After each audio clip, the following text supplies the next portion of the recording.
Do you want to know how you can log into your Nios AI account? If yes, then this video is for you.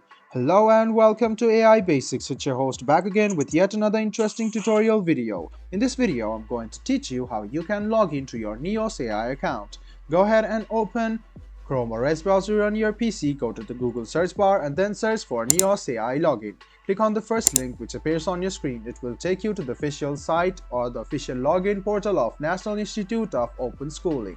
Go ahead and write down your username or email in this box over here and then write down your password in this box over here. After you write down your username or email or password, go ahead and click login.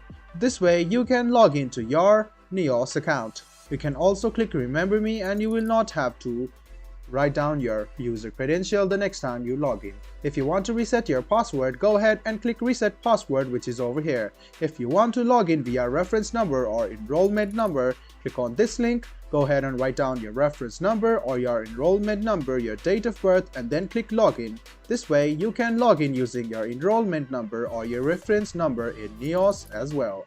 I hope this video was helpful for you. If you still have any kind of confusion, please do mention us on the comment section down below. Like the video, subscribe to the channel and do hit the bell button for more. Hope to see you in the next video as well. Until then, goodbye, take care and make sure you enjoy.